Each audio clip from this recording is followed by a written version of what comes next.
Hello again, everybody. This is Sebastian Keynes. This is going to be another Watch Our Realms video. Here we are in the Forerunners Server, and I wanted to talk to you about Gear Dungeon number 2 more specifically, and what are some of the core mechanics that you are going to have to encounter. And I'm just going to briefly also go over some of the heroes that I am seeing excelling in this content, at least for the more developed accounts in the Forerunner servers, and what you can possibly look forward to using depending on what you have in your account. As you can see here right now, as I have been trying this dungeon out, I have been able to manage to clear the first 3 stages. Stage 4 is a little bit challenging because there's a new core mechanic that is added to this stage that I have to contend with. And it's proving a little bit difficulty right now because most of the knockback heroes that I have are magic, and I actually need somebody that can do it and do it in a way where I can use somebody that deals physical damage to take down the psychophants. So I'll explain all of that here in a minute. Let me quickly go over the core mechanics that you're going to encounter.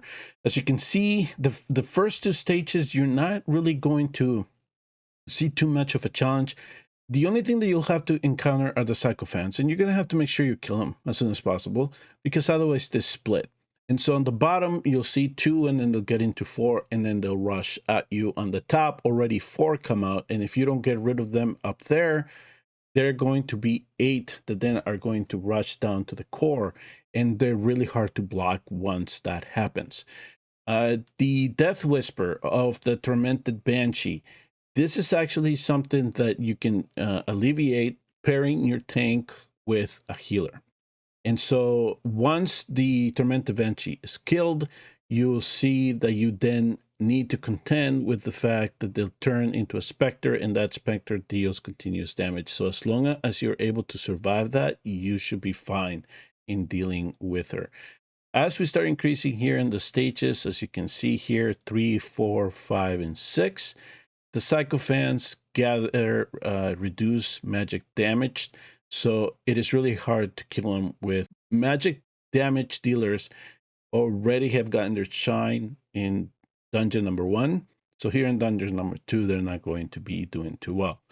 As you also saw here, that the Banshee will gain movement speed when it comes to the stage 3 and so on, 4 and 5.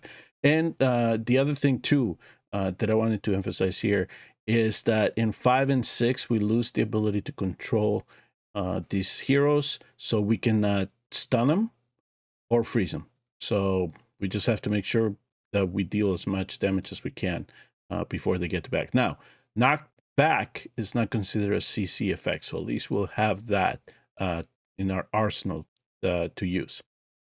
In stage 4, this is when the Tormented Banshee now gathers another mechanic, which is when she disappears, she turns into a specter. But then after she is done being the specter, instead of just disappearing, she will explode.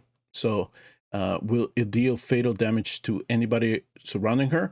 So if you have a fighter that is too close to a tank and you did not do a good job in terms of pushing, or you didn't give enough shields, it's going to deal fatal damage. It's really hard to contend with. And so this is the type of heroes that we're going to need for that. And this is why it's so integral to have Edith to use Edith if you have her in your account. Another core mechanic that we're going to have to deal with has to deal with the summons by the Frenzied Bloodmistress. So, of course, the Frenzied Bloodmistress cannot be CC affected at all. So that's common with bosses in this game. The other thing is that she will do her bloodbath every once in a while, so it will deal damage. And to make sure that she gets a boost, you cannot die.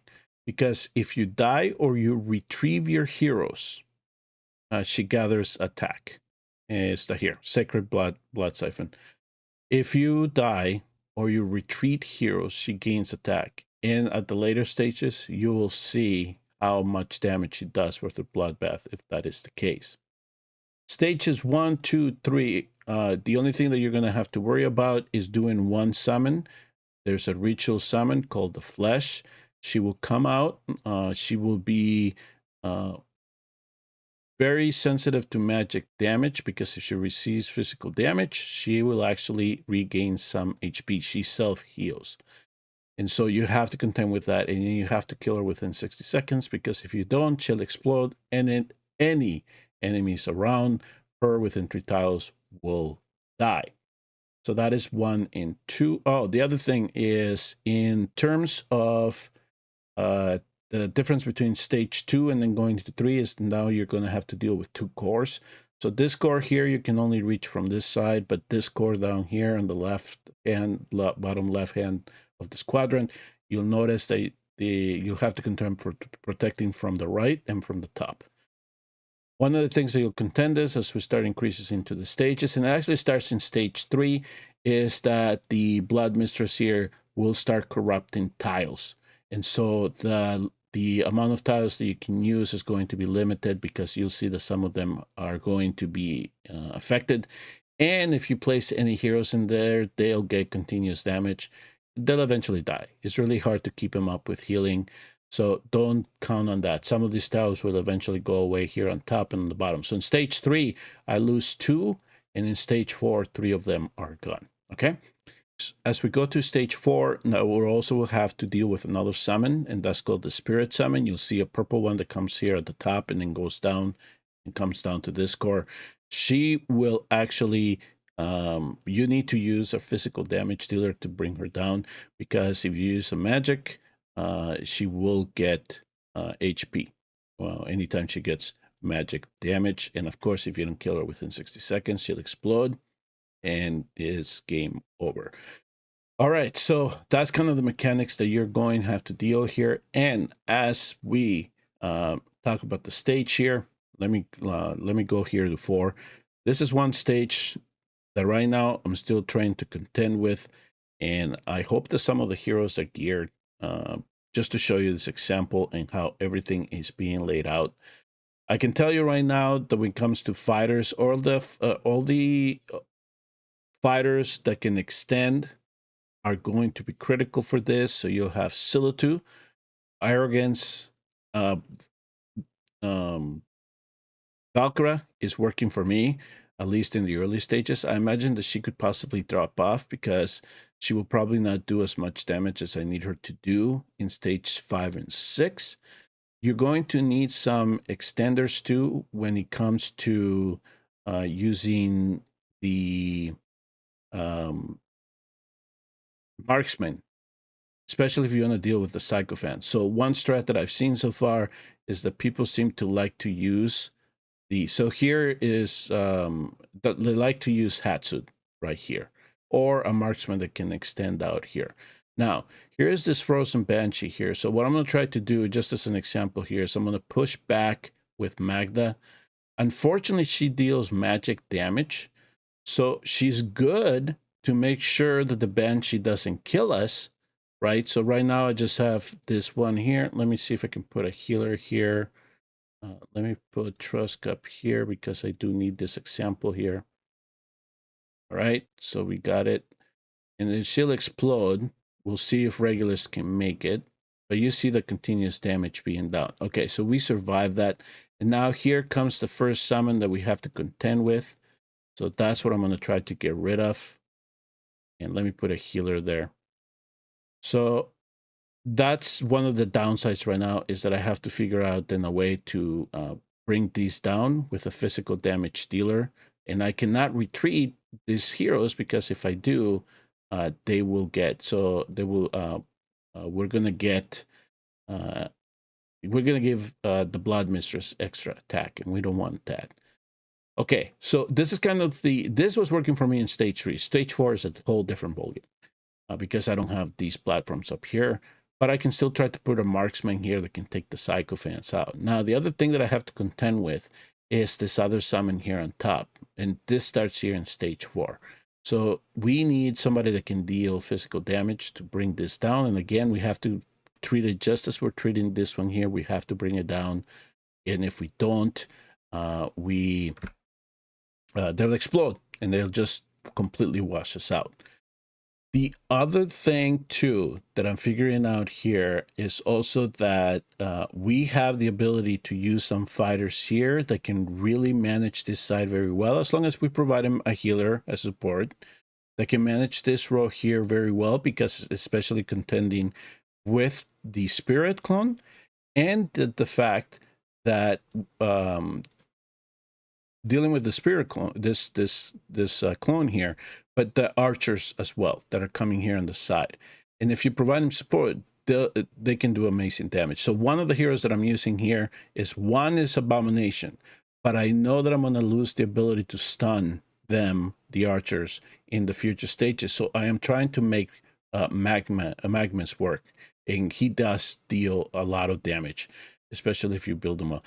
You might have other fighters that you can use. For my account, he is the one that I'm going to be relying on. For a marksman, Kai right now is working for me because he can do intense AoE damage here. I just have to make sure that I can protect him.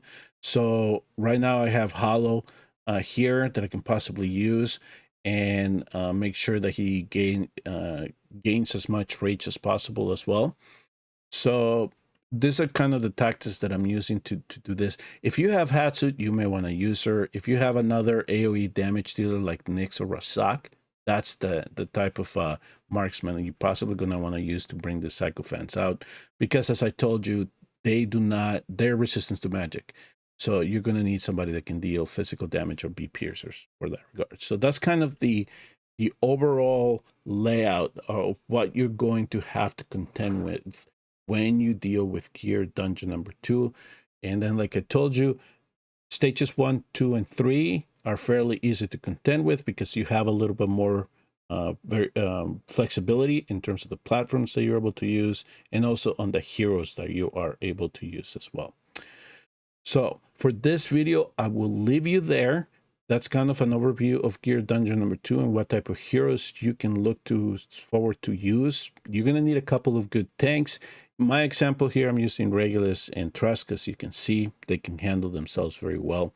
And just make sure that when it comes to these clones, if this one here is resistant to magic, make sure that you don't have any magic dealers, because otherwise they will heal, and you're going to have to do more damage than what you need to do. Same thing on this side here. Make sure that you don't deal any physical damage to her. This one, or she will heal, and in the later stages she heals a lot. And Arcturos from Dragon Slayers found out that if you use Wailing Skull on her, you're actually going to deal physical damage. So you may actually want to use something like Realm Terror or Vice or something else on the hero that you have here in this style, because you definitely do not want the Wailing Skull summon to do any damage to this unit, to this summon right here. So those are the tips. These are the overview tips that I can give you for these Gear Dungeon right now. I am going to try to beat stage 4, and if that is the case, I will release a guide on that, and I will release a guide on 3, because with 3 there is some there's a certain layout that you can use to really beat the stage with any hero that you might have in your account. So with that, I will see you in the next video. Thank you all very much for tuning in and watching.